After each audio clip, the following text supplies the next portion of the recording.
Well, I finally get a day in the shed, and instead of finishing one of the dozens of projects I've started, and some of them have been sitting a while, even with the parts ready to go, I take on a new project. This LG TV was dropped off just yesterday for e-waste. Apparently it doesn't work, or it has some sort of problem. They said it pixelates. I don't know what that means. Well, I know what it means, but I don't know what it means with regards to faults on this TV.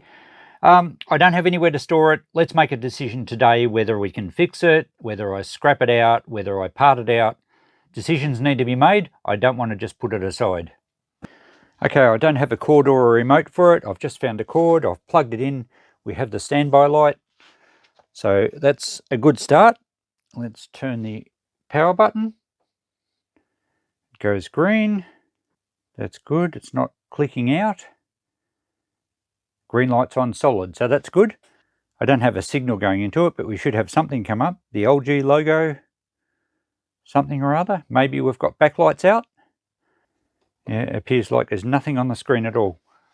Menu button's not bringing up anything. We still have a green light down here, so it has powered up. I'm thinking backlights. Let's get a torch and see if we can see anything. Okay, I just went to get a torch, and I came back, and we have some weird stripes on the screen. So the backlights must be okay. At least some of them are working. I don't know what this weird stripiness is. Let's try the menu button. No, we've got nothing happening. None of the controls are oh. Well, that control worked. I just turned it off. We'll turn it back on and see if it comes back. So I can just see the backlights lit up then, although it looks a bit dark in the middle. Probably can't tell from where you are. It's just a reflection on the screen. Now these vertical stripes are coming in. They're right across the whole screen.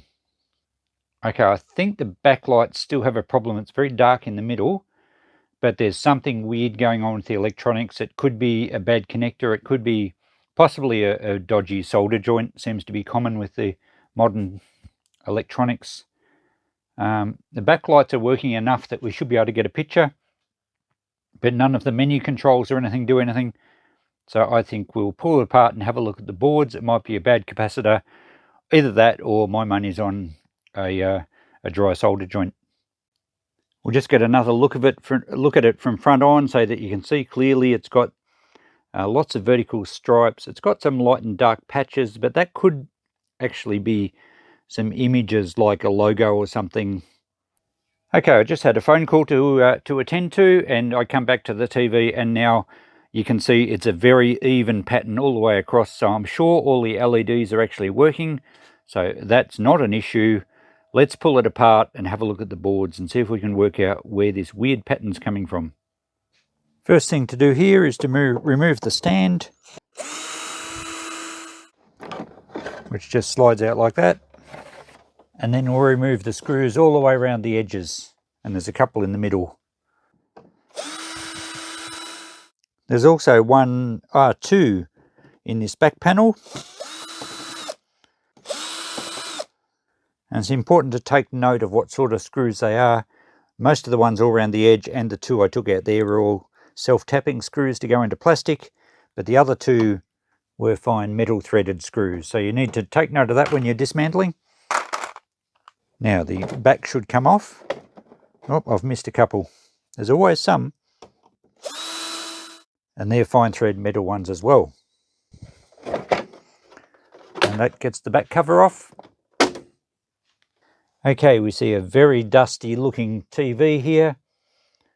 So the power board is this part. I think the power board's okay because the LEDs were working and the screen, you know, the standby light and everything was on. So I think we're all right there. The problem's more likely to be on the main board. So I need to take this shielding off and have a look on there. Wow, look at this dust. I probably should blow this out with the air compressor if we're going to put it back together. Interestingly, the tape's been lifted on a lot of these. Now, whether it's come off from heat or someone's been into this before. That metal screw was actually cross-threaded, so I'm sure someone's been in here before.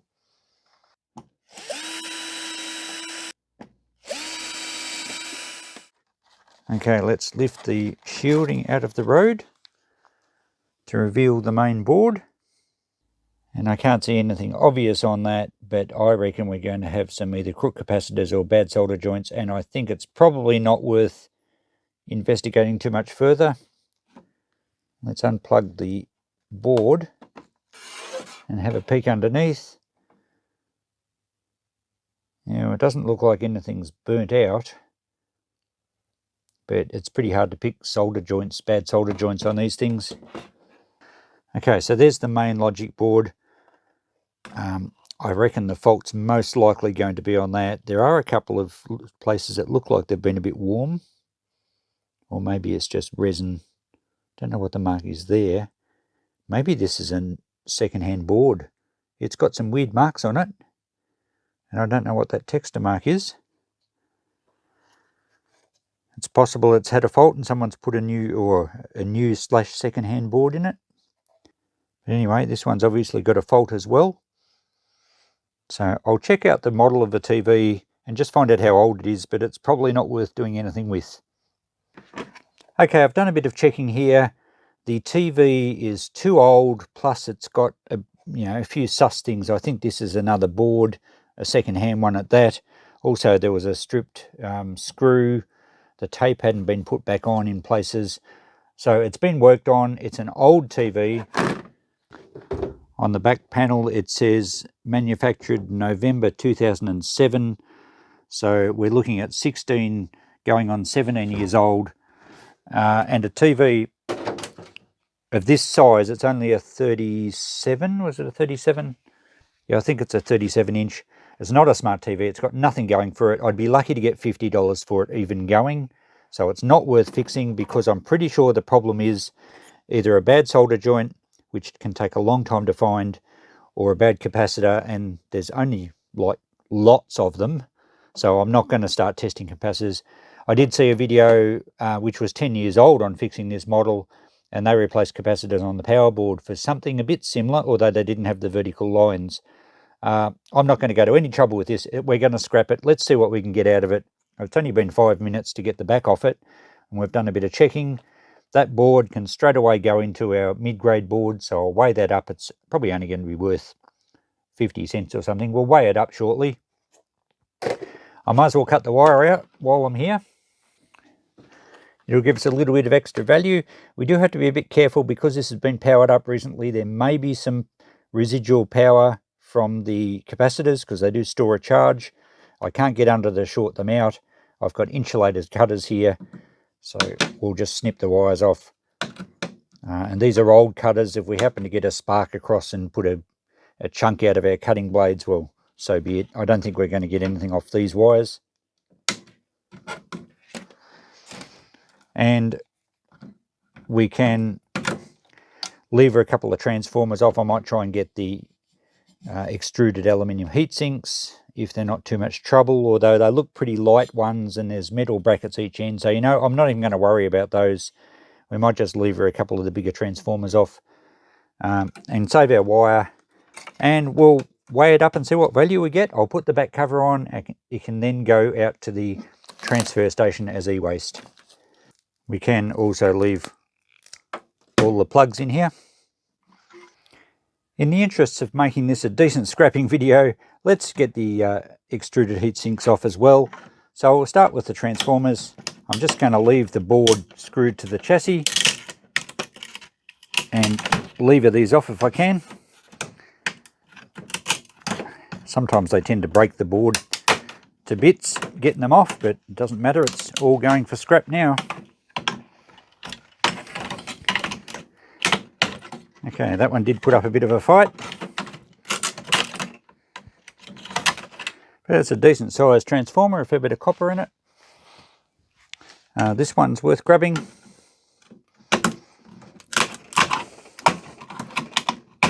That was easier. We might as well take these small lines while we're going. So we'll get enough to weigh up at least. And the coils as well, good copper on the coils.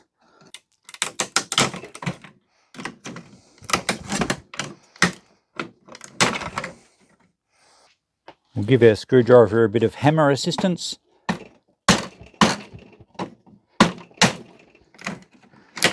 That was quicker. Now these weigh quite a bit. It's amazing how they add up weight-wise. One more transformer over here.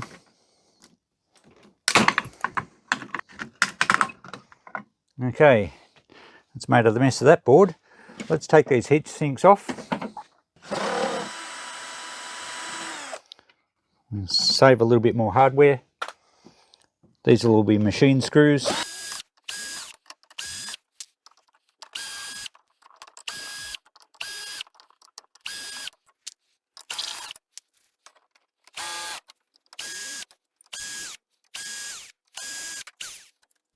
And to lever these heat sinks out, again, the big screwdriver. I do have metal brackets holding them in each end, which we will have to remove. Oh, that end's pulled out actually. Oh, that worked out all right. The metal brackets pulled themselves out. So I've just got some insulating material that went between the heatsink and the device. So there's a nice chunk. That's actually got a bit of weight to it. So we'll keep going with the rest of these.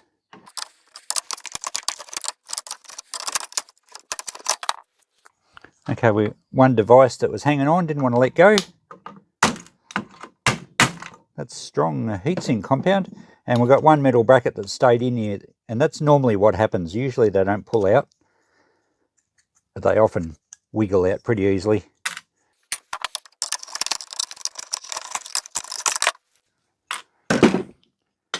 Oh, we sure made a mess of that board. There's nothing else I want off there. That little transformer thing's too tiny. I don't really save any of these parts. The capacitors are all way too old, not to be trusted.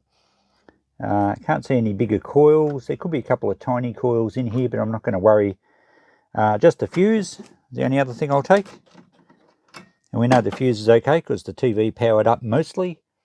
So that board then can stay with the TV as e-waste.